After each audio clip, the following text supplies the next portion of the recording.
afternoon, and welcome to the latest installment of Power Huddle, Inside the Mind of ESG Gurus.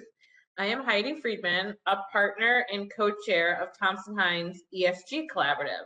During this monthly series, I am so honored to chat one-on-one with innovative ESG executives. These unscripted discussions will examine how these company execs from various industries are actively paving the way in ESG, as ESG trendsetters in championing pragmatic ESG strategies to align with business values while building a sustainability framework to advance their ESG goals and practices.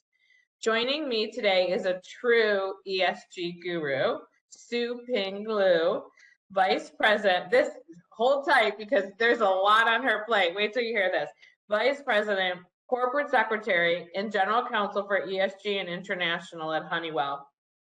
Sue's responsibilities weave together SEC compliance, securities offerings, corporate governance, M&A, and other corporate transactions, ESG initiatives, ethical frameworks, political law navigation, cybersecurity measures, and international counsel. Sue has played a vital role in establishing Honeywell's sustainability program, enabling her company's successful execution of several successful M&A transactions. I do not know when Sue sleeps, but join us as we chat with Sue, a Six Sigma Green Belt certified luminary who is at the forefront of innovation in global corporate strategy. Just a few quick housekeeping items before Sue and I can chat. Today's program is being recorded and will be available along with the previous ESG Guru series in our library of recordings on Thompson Hine's YouTube channel, and will also later be part of our environmental laws podcast series. This presentation is intended for general information of individuals and organizations on matters of current interest. The thoughts and opinions being expressed today are those of the individual panel members only and do not necessarily reflect the opinion of the panel members, clients, employees, affiliates, or Thompson Hine. The content should not be taken as advice, as the views expressed are for informational purposes only. If you do have comments or questions, I really encourage you to share them. Please put your chat to Heidi Friedman. And as Sue and I get through our chat this afternoon, I will try to integrate those comments. And I followed a promise up with any questions we do not get to. So Sue, welcome. Thank you for being here today. I'm so excited to chat ESG with you. Well, thank you so much, Heidi. I'm super excited to be here. Honeywell has a long-time partnership with Thompson Hine across a lot of different areas of our legal practice, especially in my area. So super happy to spend some time with you on this very important and interesting topic. I know we've spent lots of time in our past chatting ESG, so it's fun to do it in this mode as well. But tell everybody a little bit about your ESG journey, because it's a little bit unique and different, and I think everyone's journey is so interesting. Yeah, I think everyone comes to ESG in different ways. And when people talk to me about, well, how do you get into ESG or sustainability? A lot of times what I say is, well, really, it doesn't, matter what you decide to do coming out of school or otherwise, because there is probably some area of whatever you're doing that will touch on ESG and the way that it's formed. And so I come to ESG from a classic corporate securities law practice. So I joined corporate. So I was elsewhere at Honeywell in our aerospace division, but I joined corporate in 2016, toward the end of 2016. And my role was to cover our securities law compliance disclosure, IR, corporate finance.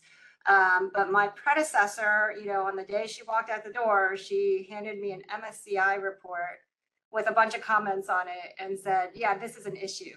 And that was kind of my introduction to ESG. It really hadn't, it had been many, many years since I'd practiced in the corporate space before joining Honeywell. And so that was my first sort of interaction with ESG, and just seeing, right, all of the different things at the time that we were being rated on and being rated on incorrectly, or, where we were not disclosing things that would help us with that.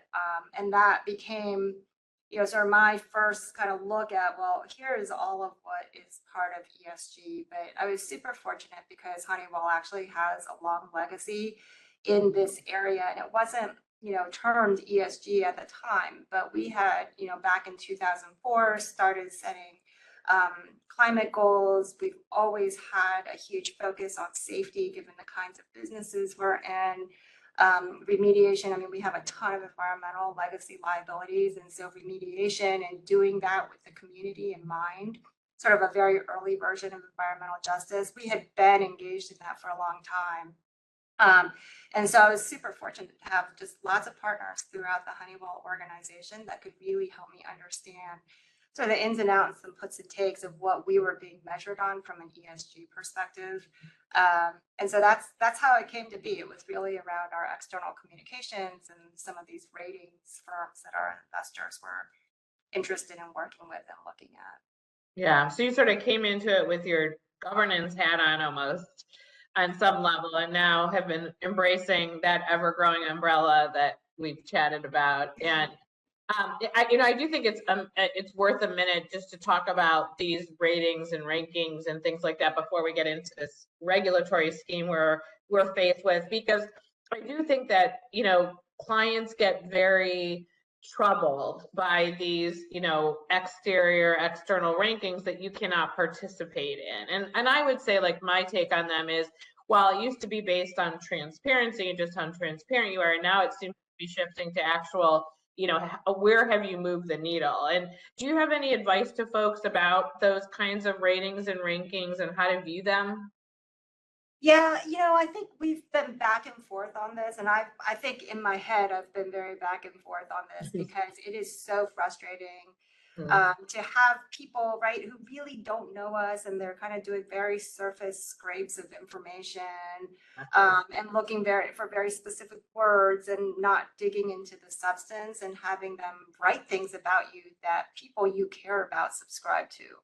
And it felt very irresponsible. At times it felt like, well, they should be sued for libel. It was, we've gone through a lot of different sort of emotional reactions to it. And then at the end of the day, I think what we've learned is there's an element of this where you just kind of have to track it and participate in it, just so that the incorrect information is not out there for the world to see. Because I'd like to think that our investors and our key stakeholders, they're smart about this, right? They understand that it's not the end all be all, but at the same time, it pops up on their Bloomberg screens if something changes in that area. And so, love it or hate it, you kind of have to interact with that ecosystem. But I think what has helped over time is a recognition, I think not just at Honeywell, but elsewhere, that it does kind of take resources to actually stay on top of it. And so that's helped a lot, where we've, it's kind of like however many steps of grief, right? You get through it and then you realize, well, now I just have to find the most efficient and best way to manage it. And yeah, tracking it, I think, is definitely essential, but at the same time, sort of what you guys are doing, which is focusing more energy and attention on your actual goals, what your stakeholders are important, moving those and reporting on those. So sort of it becomes louder than the noise that you're hearing from the rankings, I think is helpful too. Yeah, I totally agree. It's about proactively saying these are the parts of the story, right? And that are not just a story, that are really about Honeywell and that are actually really kind of critical and important to our go forward strategy as a company. And then there's kind of just the nuts and bolts and plumbing of managing how people are responding to that in the ratings. So you gotta, I think where we've moved over time is toward what are our goals and commitments that we really want to put out there, not just to put them out there, but because it's meaningful to us strategically. And then honestly moving now toward compliance, right? Where a lot of these disclosures that were voluntary, we have to think about through a compliance lens. Right. And I think over time, that's going to become sort of the bigger center of gravity around what we're doing and working on. But it's a great transition. I will ask you about that. Yeah. So, I mean, I think it's almost like, wow, look where we got from the voluntary piece of things, right? Like, can you believe it? And now we have this, ever growing regulatory regime everywhere from the state to the global level. And you guys, as a global company, although you're way far ahead, I would say, in my view, on most of these things. But how are you getting, despite the stays and everything like that, SEC ready or CSRD ready, or how are you managing all of this shift? Yeah, I mean, we've been tracking this for a long time, and I think finally it was okay. We can't just track it anymore. We got to actually start doing things because we actually have real deadlines. And for us, we've been very focused on meeting the global requirements more so than the US ones because those feel like they're still in flux. But we feel like by focusing on getting CSRD ready and assurance ready there, that we will, be 90% of the way there in terms of what we need to do from an SEC perspective. But we've been reporting on a lot of these things for a long time, and we've been getting assurance on a lot of them. It's just it's a different level, I think, of controls, right, that we're looking at now as we look at transitioning from a boutique assurance firm to more of a big four mindset, reporting across a broader range of metrics, some of which we already collect and report, and some of which we don't. So it's been a huge cross-functional sport for us in areas that really haven't in the past had to think so much about public reporting and the responsibilities that come with that. And so, it's a huge part of it for us is data and having good data governance, people who are data specialists, data stewards who can really help us put that good governance structure around data that we didn't use to collect in this way. It's about putting the technology stack in place and finding the right technologies to buy or to build. It's about getting our controllership function involved, right, to draft the SOX-like control processes and procedures. And it's a huge journey that really requires a lot of leadership and cross-functional buy-in to get to. Yeah, I love your cross-functional sport. That's amen. And the way you guys do that is so well. And I think the challenge, right, is as a governance person and where you came from, usually you're reporting on what happened in the past, right? Like, what did we do? And even though there's a component of ESG goals that is talking about what did happen, it's very much also forecasting, which is much difficult to assure and is much more challenging. It is, and it's also about choosing where it is that you're going to make these forward-looking commitments, because not all ESG topics are created equal relative to materiality and what's actually important to our strategy or what is actually a risk, like a enterprise risk for us. So, it's being able to bring the organization along strategically to where it is that we really do think we need to have those forward-looking goals and commitments, and then really understanding our path to achieving them, not just putting them out there. Right. How is it? What is your roadmap to getting there? And I've, in our discussions with investors, others, I think the focus more and more has been around, okay, it's great that you have all these great targets and commitments out there, but what are you going to do to get there? What are the key levers? Are you on track? How does M&A factor into it? So those much more tactical, how are you going to do it questions have become much more important to understand. Yeah, I would say the number one mistake that I have seen lately is companies not considering as part of the due diligence process what the acquisition or disposition might do to their ESG goals and how that reporting might change. So, including it, as you mentioned, in that process, and your great background and all of that is probably really helpful.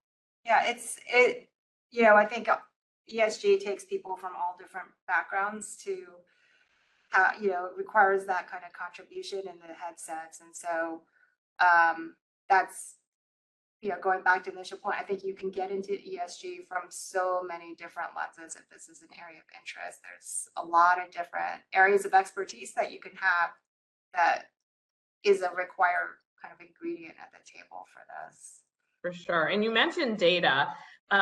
I would say clients are always looking for suggestions on data. Right now, are you managing all of your data internally with your internal systems, or are you using an outside amalgamation firm to gather and sort that for you?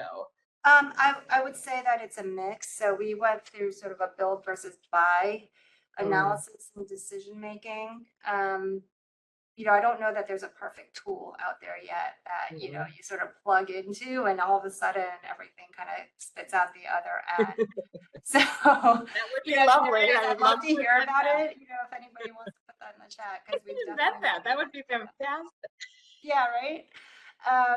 So we're looking at that. I mean, we're a huge part of the journey for us has been thinking about, well, what is our technology stack and how do we plug into existing systems? Because I would say 75% of the things that we would need to report under CSRD, we have in our system somewhere. It's about getting it out in a way that's controlled and that has good governance, and pulling it through a calculation engine and then having a single source of truth after that. And so in some areas, like in most of the environmental spaces, we're looking at buy solutions. I think in a lot of, more in the social and governance spaces, it's about building on top of the platforms we already have, to make those types of quantitative metrics disclosure ready. But I'm sure it's different for every company because I think every company kind of comes from a different, platforming in terms of these different types of metrics. And then there's some things that we haven't collected ever in the past, and then figuring out what that is, and is it truly material? If it's something that we've never really cared about enough to collect the data that's needed, does it really rise to the double materiality standard that we've all been talking about? I know double material is like the bane of everyone's existence now. But so, I mean, what would you say is with all of that as background, what would you say is your biggest ESG related challenge right now? It's the technology. It really is. It's the technology, because you got to get that in place before, how we then draft and document our controls and our control points and our control features will depend on the technology that we're using to aggregate and calculate and spit out the information. So that to me, in terms of our journey, at least, is where we are really focused on getting up and running. Because, for us, we're going to be reporting in 2026 over 2025 data. So we want to just be ready, using the systems that we intend to be relying on to collect our 2025 data. Yeah, the whole one spreadsheet thing is something of the past. Yeah. One Excel spreadsheet. But and then I mean the other challenge I think with everything, I mean, you have international sort of all over your title and all over your responsibility. And you guys have so many different business units that do so many different things. So how do you integrate everything into sort of one materiality assessment or prioritization? I hate the word materiality assessment because I say this all the time, but it's like, such a term of art, but let's say prioritization assessment. What are your sort of best practices for other companies that have so many different kinds of businesses?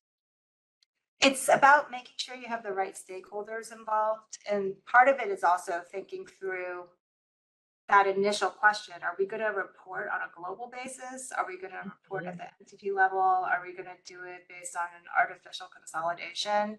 And I think doing, you have to start somewhere. For us, the easiest place to start was from a top down rather than a bottom up.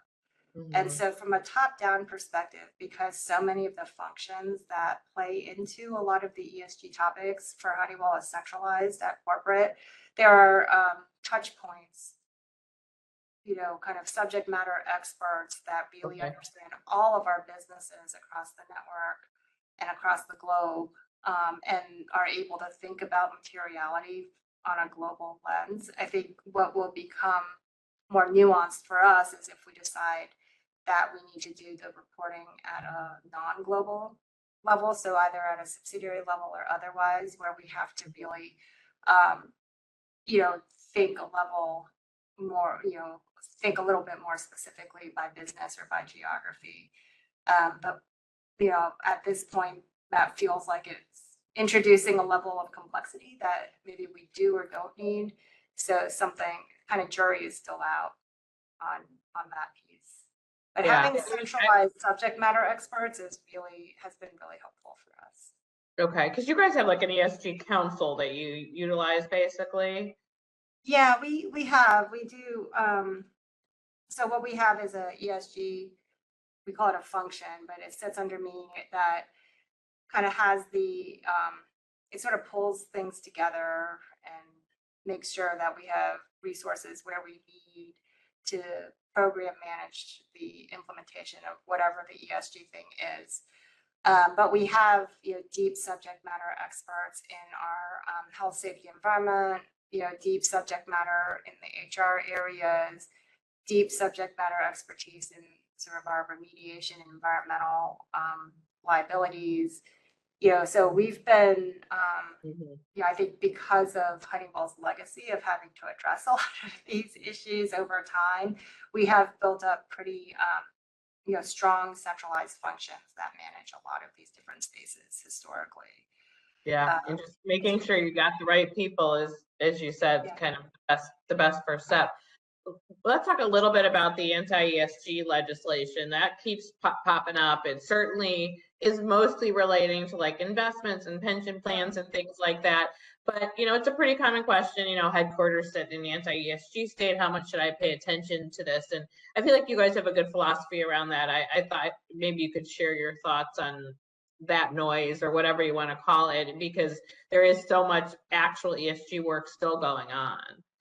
Yeah, I mean, it's really interesting, right? Because it's almost like a reaction to the moniker of ESG or DEI or whatever the word of the day is that people don't like. But a lot of the things that are encompassed by it, I think everyone would agree are important things to do, right? Managing your emissions appropriately, managing your water use and water pollution, managing your employee base and your talent and developing, retaining, attracting, I don't think that people would necessarily disagree with, or in certain areas would disagree with the fact that certain things are very, very strategically important for a company. And so that's what we've tried to focus on, rather than ESG as just ESG. It's really about what is actually strategically important to the company and talking about ourselves in that way. And so, for us, energy, when we think about our mega trends that we align our entire portfolio to, we have the future of aviation, we have automation, and then energy transition. And so a huge part of what we sell and our value to our customers is around sustainability in each of those different spaces. And so for us, that's a huge part of who we are. Being able to demonstrate the use of our own products in terms of our own ESG and climate and efficiency journeys is very tied up in, kind of eating your own dog food, right? Like we're using our own, we're demonstrating the use of our own offerings and value to our customers on ourselves. And so setting these goals is important. You guys really do an exceptional job at aligning ESG with value and what you guys, you're not boiling the ocean, but yet you're far and ahead of a lot of people because you really have strategically aligned value and stakeholder interest with what your goals are.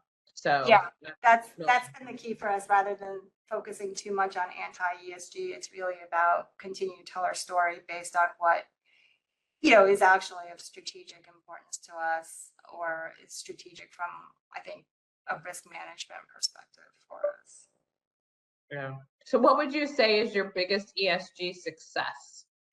Oh gosh, I don't know. It feels like it's too early to call success on anything right now. I mean, I think the thing I would probably be most proud of around ESG is getting organizationally aligned around what we need to do in a measured way, but enabling sort of that understanding of, hey, here's how all the pieces are already, here are the pieces we already have. Here's how they come together, and here's what we need to do. And that journey of getting just ourselves aligned around that so that we can have a more cohesive and comprehensive messaging from, to all of our external stakeholders as well as our employees, and seeing that play out and come together has been really rewarding. It's definitely not, it's way too early to declare success on anything. And, those goalposts are constantly moving, but it's right. super rewarding to see that. Well, and you should be super proud of that, because that's not an easy thing to do in an area, like you said, that is literally constantly changing. I once said I could probably sit at my desk and read about ESG all day, every day, if I had time, because there's just new stuff. But just a quick reminder, if there's any questions for Sue as we sort of wind down here, feel free to put them in the chat to me. But so one of the things you mentioned, I know you sort of talked about, the increase in, reverse discrimination, inclusion claims. There's definitely an increase in greenwashing claims, although more in a B2C business framework. But what advice might you give companies who want to make sure they don't end up, again, on the other side of the V for a greenwashing litigation claim? Yeah, no, that was actually a super early focus area for us, because we do because of our product offerings, there is a lot of opportunity for us to fall into that trap. And so this was actually done in partnership with our CTO organization, and which is also the organization that does our new product introduction, and ultimately, product gets handed off to offering managers in marketing.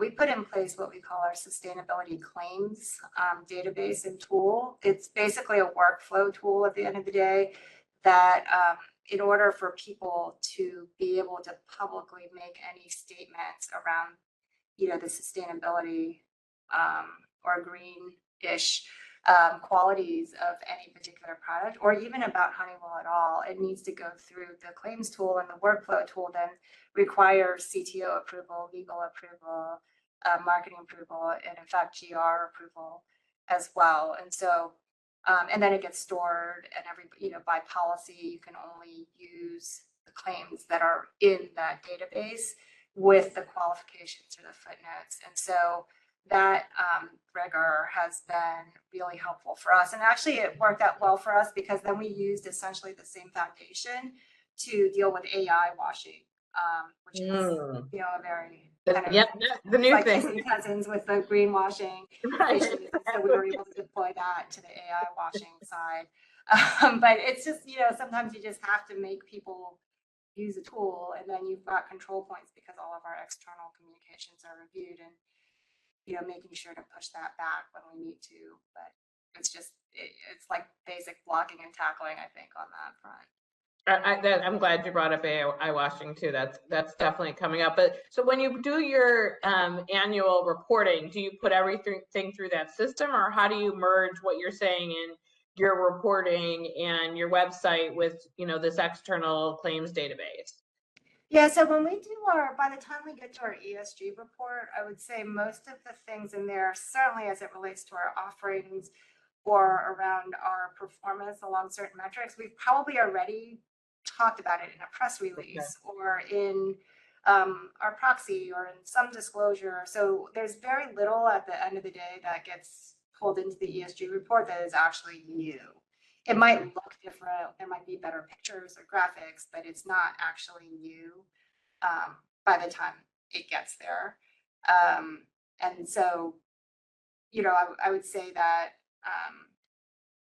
part of what we're trying to move toward as we do more and more of the reporting, and then ultimately the regulatorily required reporting, is to move away from this sort of homegrown workflow tool into a platform. And that's the technology element that we're trying to set up, so that it's that's fantastic. I took notes on that. That's a wonderful risk mitigation tool, and I fully support it as counsel. So I think that's fantastic. So my last question for you, Sue, is, so you're doing M&A and cyber and ESG and all of the things. When you're not doing those, what do you like to do for fun?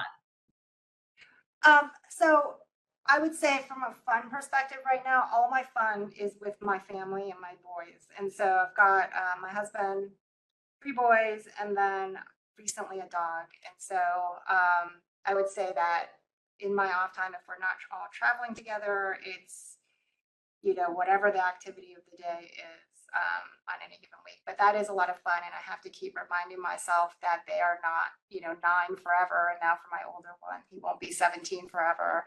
And so, kind of remembering to really say, when I have, there's that time that I don't want to lose. And yeah, believe it or not, I sort of miss sitting on the soccer sideline these days, now that my kids are all grown up. Yeah, for sure. For sure. At the time, I don't think I was that when it was raining and freezing, but now it sounds But I just have to keep reminding myself. You are a guru at all new levels. I feel like you guys have the functions, the tools, the foresight, the planning. With you at the helm, Honeywell is well taken care of in these spaces, and we are so grateful for you to share your wisdom and ideas. This concludes today's session. This webinar was recorded and will be available to view in our library of recordings on Thompson Hine's YouTube channel. We encourage you to visit our YouTube page, and we want to thank everyone for attending today, and of course a special thank you to Sue for sharing your insights and your time. See you next time.